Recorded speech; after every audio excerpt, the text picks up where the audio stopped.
Hello, I'm Eric Brown, Managing Director of IT Audit Labs and host of The Audit. And today we're joined by IT Audit Labs team member Nick Mellum. Today we'll be talking with guest Dean Morstad on email and mobile privacy. Thanks for joining us, and please like, share, and follow the podcast for thoughtful conversations and a deeper look into the world of cybersecurity. What are some of your thoughts, Dean, on how to start to separate how we view ourselves individually and then how we're seen through the online algorithms that attempt to monetize us and sell us to different advertising venues to essentially make money from what we view, where we go online, and how we interact with each other? Yeah. Great question. Let's start with, why privacy, right? And why do I need to be concerned about it? A lot of us today love the fact that our lives are interconnected and our devices are interconnected. We're connected to our social networks and to our professional networks. We love to tell everybody what we're doing. You know, it's great to be able to share those experiences and thoughts and to be able to communicate and collaborate. But we have to remember that there's folks out there that can use our data against us, right? Both personally and professionally. People use that information against us for phishing attacks or social engineering. We hear about all the time the Nigeria scam. You know, you won the Nigerian lottery, or a prince of Nigeria wants to give you an inheritance. They wouldn't do it if it didn't work, right? I mean, we joke about it like, I'd never fall for that. But they do it because it works. People do fall for these scams. Part of that is protecting yourself from being scammed. The more somebody knows about you as an individual, the more information they can use to attack you and take advantage of you, right? They know the names of your children or your grandchildren. They can say, oh, Bobby got in an accident and you really need some help. Oh, they know my grandson's first name. They must know him. They must have some personal connection. This must be valid. I really need to help out, right? And so, just a little bit of information can go a long way to help somebody, who might not have your best interests or might want to take advantage of you. Businesses face the same problem, right? We're all in cybersecurity, and we're all talking about how can we help our clients and help them protect themselves, protect their data, protect their clients' data, protect their revenue streams, right? And corporate secrets, right? So what we're trying to do is the same thing. There are actors out there, threat actors, that don't have the best interests of the organization in mind. They want to come after you. They want your information, and they can use that information to hurt your organization. Very simply, social engineering, phishing attacks, spear phishing. These are all common topics that we know about. And a lot of it is just based off some very simple information that you can get online. And you do a little bit of data mining, you find that information, and you can use that to infiltrate an organization and cause damage. So it's really important that we understand how to keep our information private. So how do we do that along those lines? What are some of the things that you're cognizant of and you take steps to do to keep your information private? There are two ways to do this. You have to really consider, what is it that we're trying to protect, right? So if as an individual, I'm trying to protect my personal information, and there's ways I can go about doing that. One of the most simple is using multiple email addresses, right? So you could have an email account that you use for all of your business transactions. I use this with my bank. I use this with my utility companies. I use this with my phone company. I'll have a second email address that I use for professional purposes. Then I use that for communicating with coworkers or engaging in professional communities. And I know that email address is only ever used for a professional capacity. Then, we all like going out and we all have our own personal interests and hobbies, and we go out. If you're a gamer or if you are a crafter, you're going to have different interests, and you'll want to engage on different websites in different ways.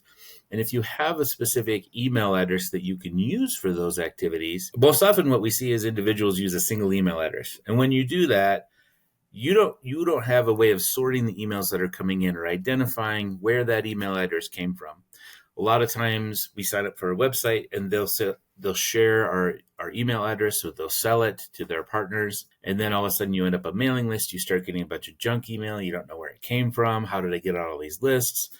Well, if you're using individual emails for different topics within your life, then you could say, well, I know that this is coming into my professional box, which means that one of my professional websites gave away this email address, and so you can identify, well, this was disseminated within my professional environment, and so maybe I could give it that level of weight. Not that it makes it safe if you don't know the sender. So there's ways that we need to understand how we protect ourselves both personally and professionally. And so being aware, where do you use your email address? Don't use your work email for personal purposes. Right? There's a good one right there. Don't use your personal email for work purposes unless you have a special one that's used for professional reasons. So I know, Nick, you've worked really closely with social engineering in the past, and just knowing how to use this information once you get a hold of it. Yeah, Dean, I mean, you served up a bunch here. The social engineering, the social engineering world is huge, right? And then kind of what you're talking about here is open source intelligence. Everything you're talking about, it's a quick Google search and you can find everything that you're talking about. And that leads to a phishing attack like you were talking about. If somebody is being lackadaisical, for lack of a better term, with their security, we can poke a lot of holes into somebody's private and personal life. Here we're maybe more talking about, a larger organization. And really it might be easier at a larger organization because people probably aren't as guarded because they might not have as much stake, right? So a quick phone call into an organization and going on their LinkedIn and knowing a handful of names and individuals, their coworkers. Oh, I'm working with such and such person on this. And that leads to a password in. I've been involved in many of those kinds of attacks where I have personally called in and talked to an individual and got a password just posing as an IT person. And this took me 3 minutes, probably a couple minutes online, and then a minute and a half phone call posing as IT. And I had a script. So I'm diverting a little bit, but to your point, if email is one thing, social engineering is linked because of phishing, and we have so many different topics we can go on. But to me, social engineering is kind of the crown jewel because it's where everything starts and it's the easiest form of attack. So there's a lot there that that we can dive into just with social engineering. But some of the things that you were talking about with, for me, it's kind of like a burner email and a burner phone number, right? Like I have a couple Google phone numbers, right, that you might put in if you buy something online, or a separate email that you use just because you're going to get so much junk. I would assume you're doing the same thing. When you start using your personal email, you're giving hackers a key to who you are, right? So we read about these breaches and all these websites that get hacked, and you see these lists that are released, and you see on that list a bunch of work email addresses, people using their work email to sign up to these websites. Now you have that contact information. Now you can reach out to these individuals and say, oh, I have a contact at this company now. I have their email address. I have their name, and maybe there might be a couple more mixed in there. Using that, tying in on LinkedIn, doing a couple Google searches. Next thing you know, you have a profile of the company, right? So you want to be able to protect that as much as possible and keep that information out of the wrong hands. There's a really good site that's free and you can go to. It's Have I Been Pwned? And that's a way for individuals to check their personal address and their business address to see if it has been involved in a breach. And those are the lists that Dean's talking about, where it exposes all of the usernames that have been involved in a breach previously. It's compiled in these large lists, and you're essentially looking up to see of the published breaches where your account has been used. And that's where you get into the personal and private of not using business email for your personal things, but also not reusing passwords across sites. Because if your Starbucks account is the same one as your Wall Street Journal account, they could just reuse that password, and they'll try that against thousands of different sites. And if you're reusing passwords, it's an easy way for the malicious actors to get access to multiple accounts that you own. Yeah. And I want to also just mention, it's not only the potential for risk or infiltration, right, where your password might get stolen and used against you. It's risk for reputation. Back in 2015, we saw a hack for an extramarital site that people knew about called Ashley Madison, where you could go and arrange extramarital activities. And somebody hacked the site and published the list of email addresses. And there were a lot of work email addresses that were on there, people's professional email addresses. And they were basically, when that list was published, it was advertising, here are individuals within these companies who've been seeking this type of, activities outside of marriage. And that can have an effect on the organization as a whole, right? And, on your own personal professional standings. There are times when we do need to use our email addresses when we sign up for websites. There are professional websites we use, right? GitHub, Slack. And so there are other reasons why we would go out and use our professional email addresses. But we want to limit the use of that, right? Use it when you need it. But when you don't need to do it, don't mix work and play.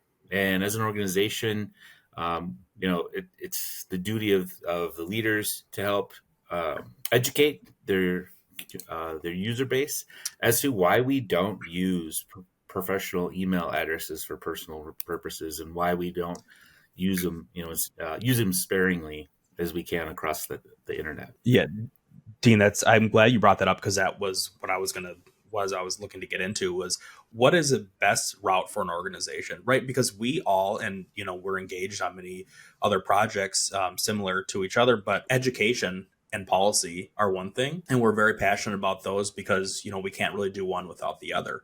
And as an IT professional, we talk one direction to the organization, but we can't always talk down from a leadership level.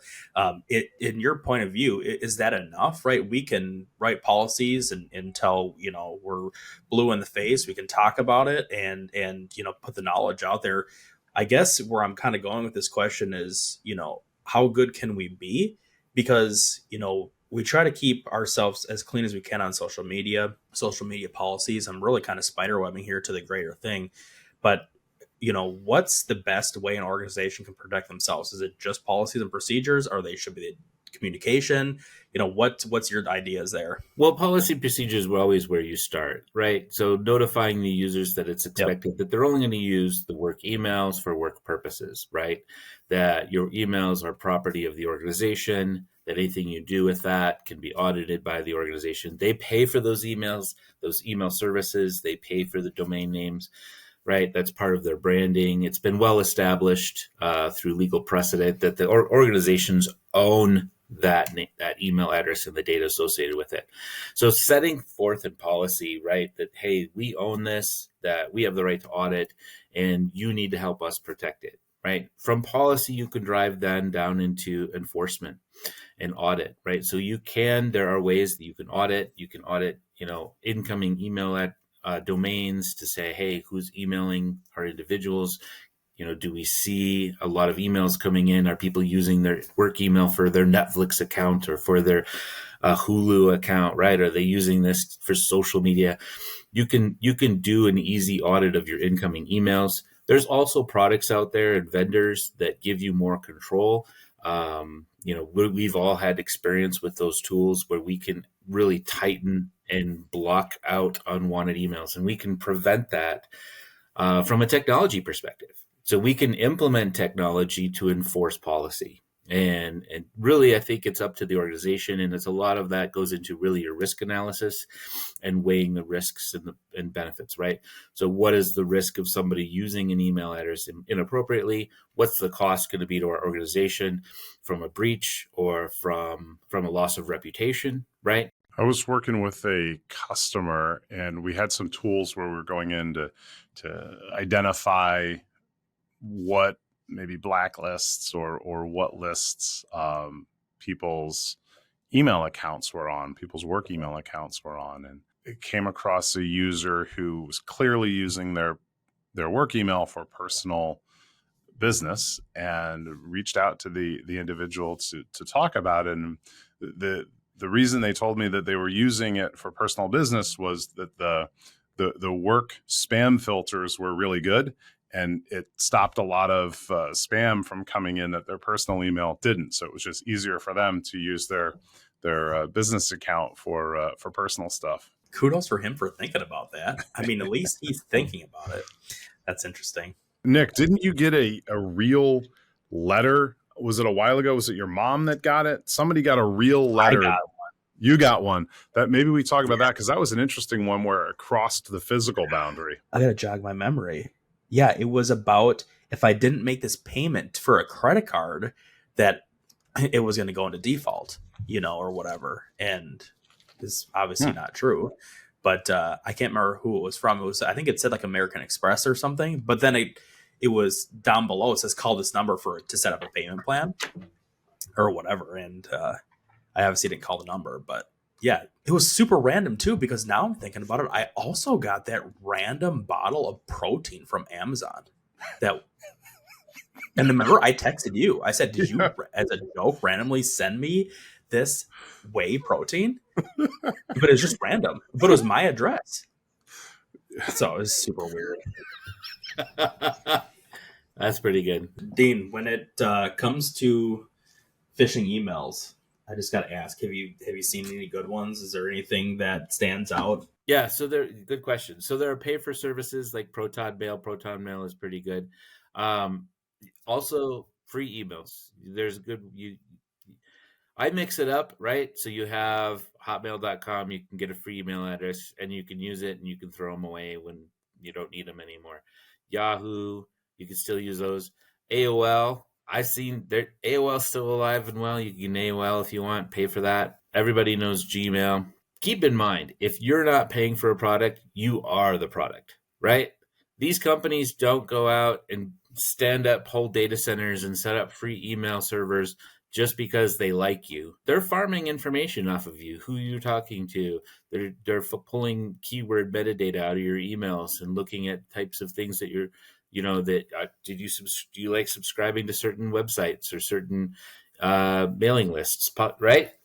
They're scraping that off of that. And if you read the fine print from these sites, that they say they own your data. You sign up and you get the free email, but they own the data, right? I mean, go to these websites where you upload pictures. Facebook says upload all the pictures you want your family, but understand we own the pictures from the time you upload it, right? Because it's a Friday night, so does that mean tonight you'll be up late reading fine prints for all these apps that you use? And that's your light reading? The and policies and procedures?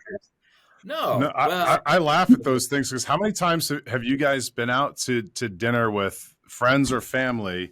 The meal comes and somebody whips out their phone. And if you think about all the metadata, you've got the GPS location of where you are. You've got the meal, the restaurant, the time of day.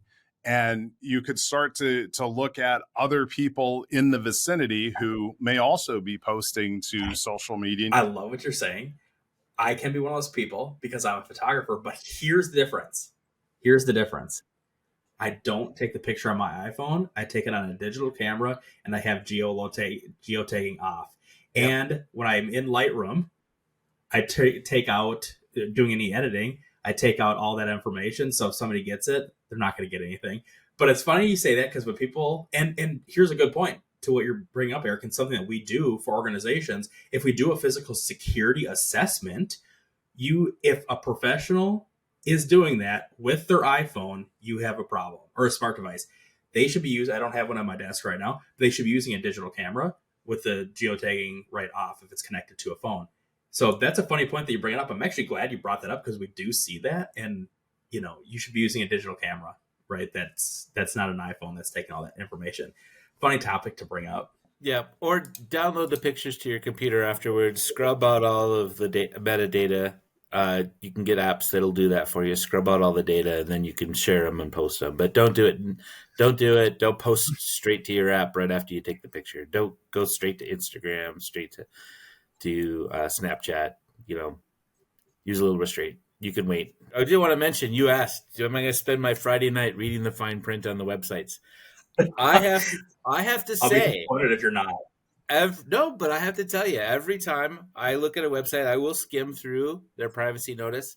Most of them all say we own the data, and as soon as you see that and you say they own the data, great. Anything I do on this website, they are welcome to monetize. Is basically what they're saying, right? They can monetize anything I do or say on this website. But more importantly, I read contracts. So I'll go and I'll get. I signed. I got a mortgage from the bank, and I went in, and they handed me 60 pages that I had to sign. And you sit down, and they say, "Oh, sign here, sign here." Right. And I looked at the first page, and I started reading. And the lady looked at me, and she's like, "Oh, we'll be out of here in 20 minutes." And I started reading the contract. She's like, "Oh no, it's going to be more like No, a couple hours." You don't know who you're dealing with. Right? Tinfoil hats.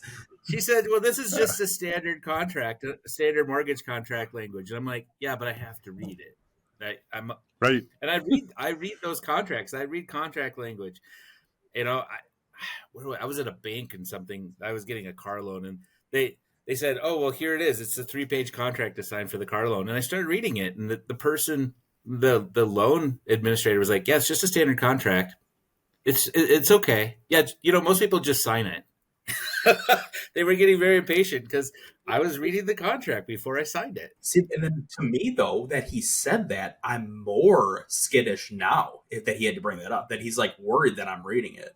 If you wouldn't say anything, maybe you would just speed up and be like, okay, nothing crazy here.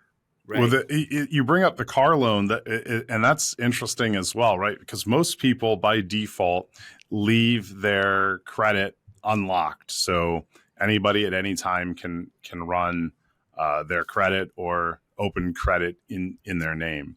And I have mine locked, and then you have to make a call or go through the website request form to unlock that credit for a very short duration of time.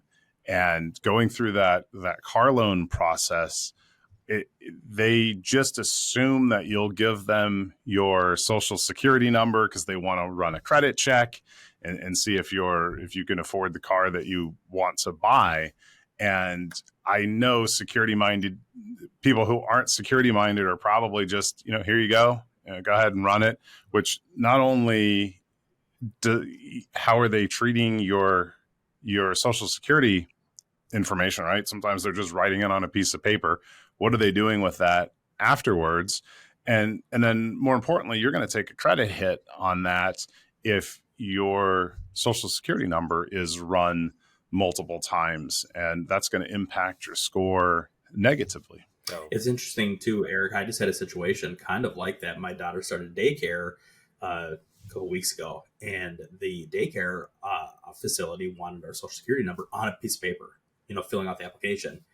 And, we just put a line through it, and we gave the information, but in person, and, they typed it in front of us versus writing it on a piece of paper. Because for me, the first thing that comes up is, what are they doing with this piece of paper when they're done?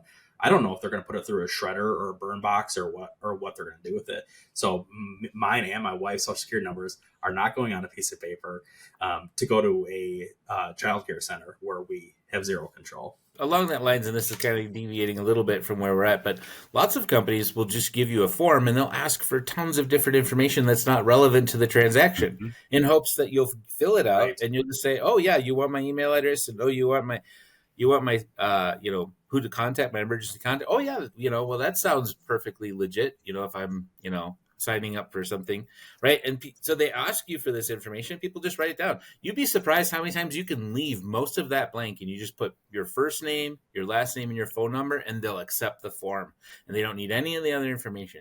Or you can put down, fun things like you put down Josh's name or Kent's name or even Nick's name and see how that works out.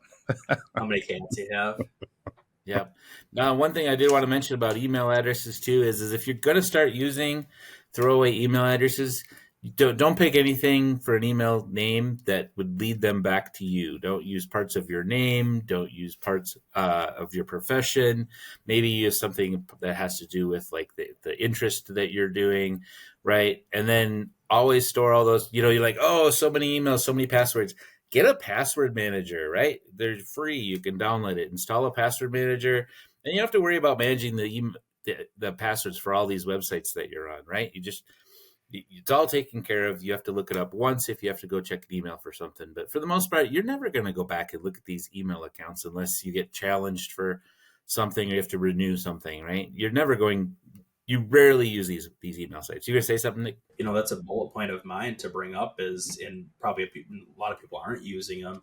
And I think for me, the first thing I think about, if you're not using a password manager, you're much more easier. You're probably going to reuse a password many times over because you remember it, right? If you use a password manager, a lot of times you get the option, and Apple does it too, to create a strong password for you. Well, and obviously this is low hanging fruit, but we would always educate users to use a different password for every website, right? And to your point, that's what the first thing I think about. If you're not using a password manager, you might be reusing a password, right? If you are, it's probably going to create a password for you, and you've got many passwords. So if something gets breached, it's kind of inevitable, probably going to happen, but you're protected then. Right. It'll help you remember all of those different Gmail accounts too, Yes. While we're on the email topic, I don't particularly like Gmail just because they're filtering through those emails for keywords. They're looking at the pictures, they're using the content for their own profits. But I don't mind sending them a ton of spam and let them filter through that. The nice thing about Gmail is it doesn't pick up on periods in the email, but you can filter on the periods. So you could have, if you were using, a word like doing something with aviation, and you put in like Cessna .7749, you could change where that dot is, and you could filter based on that. So that when you're signing up for something that's just going to throw you a ton of spam, put that dot in a different place, create an email rule that deletes everything from that, based on where that dot is.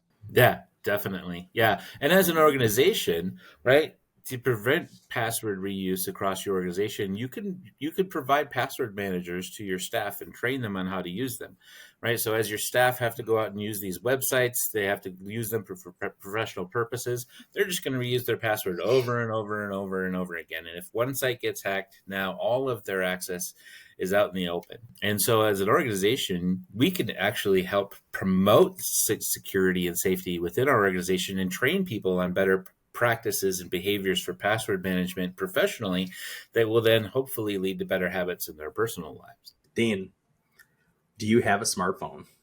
Do I have a smartphone? I have a smartphone. I do. It is. I would not be surprised if you said I just have a regular old phone, like an old Razr. I think it's the lowest level smartphone I can get and still work on the network. Do you go in there and have like a default setup? Like, okay, I turn all these privacy locations off, or are you like digging through and like, let's say you download an app, and they want to use your location. Are you just scrubbing all that, right? Use once and then turn it off, or what? How do you combat that? I don't understand this download app thing. What do you? I don't get that. What do you mean download app? And Dean, this is why I served it up. Honestly, I was waiting for you to go there. I know Dean doesn't download applications on his device. I do not. That was the pickup there. I do. How do you not? I do not. No. So I went down to my local computer store and I bought this handy little tablet for $20. Right? Okay. If I need to download an app, it goes on this $20 tablet, right? And I have a $20 tablet for work. I got a little nicer tablet for home. And so if I need to, whatever the app is, I'm gonna play a game with my coworkers and we need to download an app, it goes on the tablet. It doesn't go on my phone. Exploding kittens. Exploding What if you need Google Maps? Then I look it up at home and I print it on paper, hard paper, and I take it with me like the good old days with MapQuest from 1999 when you had to use MapQuest and print it out on paper. I will do that. You need a co-pilot now. Take a screenshot. If you take a screenshot, you can email it to yourself. You can upload it to your phone, right? You can go to a website and you can get the directions, screenshot them, and then use that screenshot while you drive. Mobile device, we could do 20 podcasts together about why mobile devices are terrible when it comes to security. really what we just need to know from the top, both professionally and personally, a mobile device is absolutely not secure in any way, shape, or form, right? It tracks your data and location in multiple ways, right? The phone company's tracking everywhere that you go, every tower you connect to, right?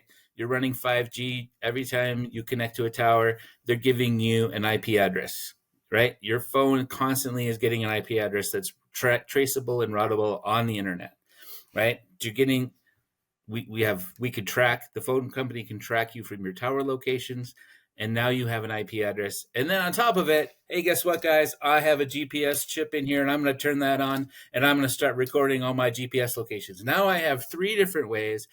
And on top of it, Google found a great way with their Google cars that drive around. They record open networks, and they record all the networks that they find us with their Google cars, and they have a database of all the networks that they found. And so you go and you connect to a network and that SID, and you store that on your mobile device. You're now saying, here's the network I connect to, right? And Google can trace that back. So if you're sharing your network location and your network configuration with any app, that app now can check that against the Google database to find out where that network location resides. Right. So now there's 4 different trackers in your phone, in your mobile device. And now I say, hey, guess what? Hey, there's this fast food joint. And you know what? They'll give me a free sandwich if I download their app. Hey, a free sandwich. That's fantastic. So I download their app from the app store. I install it. I get my free sandwich. And then whoever goes back and kills the app. The app's sitting there and it's running on my phone. I leave, I go off. Now I go to this store and that store, and I go to my place of worship. And, that app is running the whole time. It knows where I'm at, and it's calling home. Even if I say don't share my location, it just has to call home once, and it will get my source IP. And then that source IP is being recorded by other apps in a big database. And so this big database knows, hey, Dean was assigned this IP address on this day. They can cross-reference it and go, well, hey, you know what? This fast food app just tracked Dean going to this store, and this store using that IP address. Now we tie it all together, right? So all your apps are all catching this information. It just takes one TCP IP call from your app back home, and now that vendor that created that app has your IP address, and they can sell it. And they sell it for a lot of money. They make good money off of you. Dean, I love the passion. The passion is there, and I love it. Why does all of that matter? So what that Pizza Hut now knows wherever I'm going, and they're sending data around, and they're following me around, right? There's cameras all over the place that are probably doing that anyway, from Ring cameras to traffic cameras or what have you. At the end of the day, why does that matter? Well, ultimately, I mean, it's what level of privacy that you are comfortable with. Some people love that. They love everybody to know. They post on Instagram every 30 minutes because they want you to know. Hey, I was at this store. Hey, I'm at this beach. Hey, I'm at this restaurant. They want you to know that, right? And they have no problem sharing that, right? And we just talked about, hey, if you're going to take a picture, scrub the location data, right? Well, why bother scrubbing the location data out of it if your intent is to tell people, I was at this restaurant on this day, right? And so some people want that information out there. They want people to know where they've been and what they've done. And there's others who don't, right? Where maybe you take your children for daycare. I don't want people to know, and I'm not going to publish it. I'm not going to put pictures of my kid on the internet, right? So there's certain things that we do to take steps to protect that type of information, right? And so as an individual, you might say, hey, I don't really care. And so they're going to use this information to sell me ads. It's not the people that we know who are doing bad things with our data. It's the people that we don't know, right? And so that information, once it's out there, can be used in different ways by people that we don't want to have that information, right? And if they ever are able to tie that information back to our physical address, our physical home location, they can start contacting us through snail mail, and they can start you'll start to get stuff in the mail. You'll start to get mailers for credit cards for these stores that you're visiting, and they're coming to your house. And you'll say, how do they know where I live? Why am I now getting this stuff in my mailbox? Right? Well, hey, you didn't care. I don't care if they know. I don't care if McDonald's knows that I live at 1234 Main Street. And then McDonald's sells that to somebody, and all of a sudden you start getting a Discover card, applications at 1234 Main Street, right? So you say, and that's actually another problem, which is one way that people could steal your information is by going to your home address and getting those mailers out. Let's not even talk about physical home security, but I mean, getting those credit card applications and stealing it from mailboxes is one way that people have gone about, stealing identities and getting information, right? And so, it's good at a certain point to make sure that you're limiting the amount of data that goes out, because you never know where it's going to go, right? And information, once it's out, never comes back, right? And if any of these websites have figured out how to tie your information together and they get hacked, now that information gets correlated together and sold on the dark web. And not only are they able to correlate, oh, now, hey, guess what? Now I know Eric Brown's email address and his location data. Oh, and I can now tie that to this other location here. And they tie it together. And now they're selling your home address online. And you never gave it out, but somebody correlated that from the information that they were able to extract from different sites. Once the genie is out of the bottle, you can't put it back. So I like what you said there about once the data is out, you can't get it back if you decide to change that later, which is one of the reasons when we talk to high school age kids these days and college age kids, just about being so careful about the pictures that you post.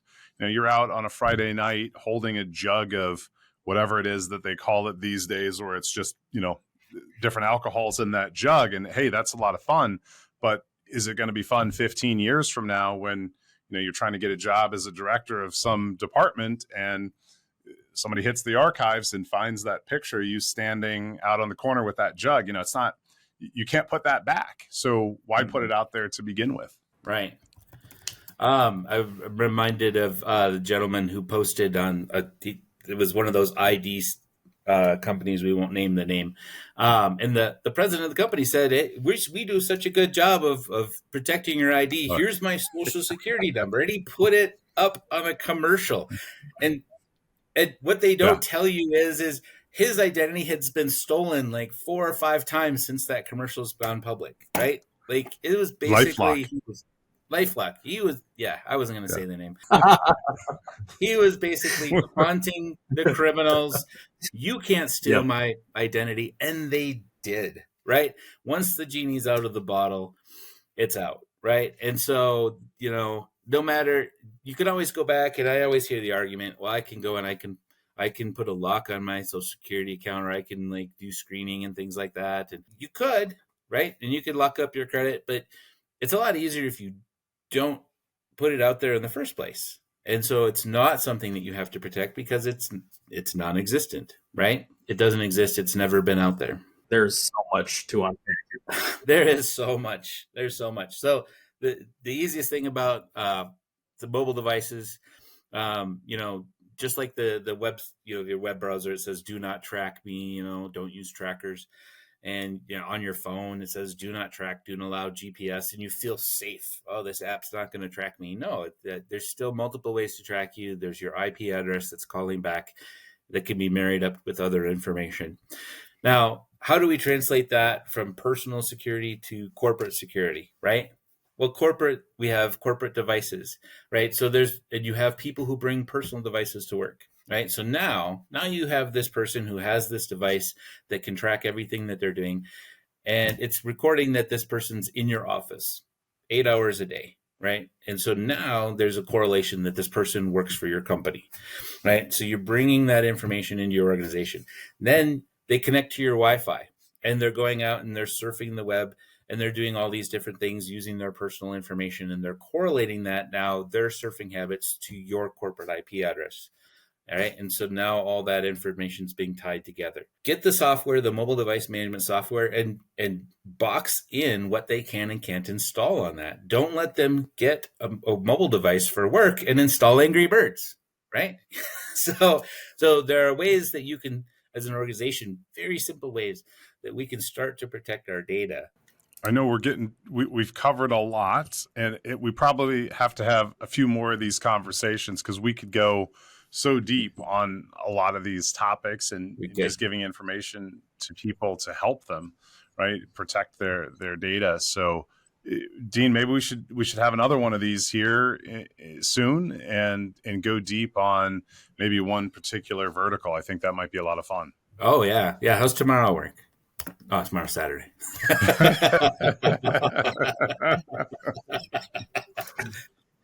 Yeah, definitely. As you can tell, I have a passion about this. And I just wanted to leave the guests here with, a couple tips. And Dean, if you could give a tip to any of the listeners, just low hanging fruit, a couple things that you could do today to better protect yourself, what would be like one or two of those tips that you would give? Sign up for a second email address. Go find a free email site, Yahoo, Gmail, whatever, and start to offload your emails, right? Either start to move away all of your non-personal activities onto this throwaway email account, right? If you're at work, stop using your work email for personal sites. Use that throwaway email instead. If you're looking for a better filter because of the spam, use the throwaway. Who cares if you get spam sent to that email? It's not your main email anymore, right? And save your primary email for just conversations with family and friends or for whatever your professional activities are. That's the easiest thing right there as an individual. As an organization, do a little investigation. See where those email addresses have been exposed. Go out to the Have I Been pwned and look for your corporate domain and check to see who are the people in my organization that are using their personal email addresses out on these websites. So both personally, I can stop bad habits, and professionally, as business owners, we can help people and we can identify who those people are that need that help, right? Mobile devices, we chatted about that just briefly. Don't install apps. I know it's easy to say, it's hard to do, right? Because there's a cost to that, right? A lot of these apps bring conveniences to our life. They give us access to things that we haven't ever been able to do before. If you can, put your apps on a tablet, buy a tablet, and as many apps as you can offload onto that tablet. Get a good tablet that has GPS on it. Separate those activities. Move your non-essential activities off. You don't want to be running Angry Birds on the same app that you're using for your banking account, right? Separate those activities. I know now I have 2 devices to carry around. Well, really, do you need to carry around? You have to have that tablet with you to play Angry Birds wherever you're going? No. Most of the time we go to work and we come home, you can leave the tablet at home, play with it when you get home, right? So there's some really simple, basic things that you could do as an individual to start making yourself a little bit more secure. Love it, Dean. Thanks so much. You have been listening to The Audit, presented by IT Audit Labs. We are experts at assessing risk and compliance while providing administrative and technical controls to improve our clients' data security. Our threat assessments find the soft spots before the bad guys do, identifying likelihood and impact, while our security control assessments rank the level of maturity relative to the size of your organization. Thanks to our devoted listeners and followers, as well as our producer, Joshua J. Schmidt, and our audio-video editor, Cameron Hill. You can stay up to date on the latest cybersecurity topics by giving us a like and a follow on our socials and subscribing to this podcast on Apple, Spotify, or wherever you source your security content.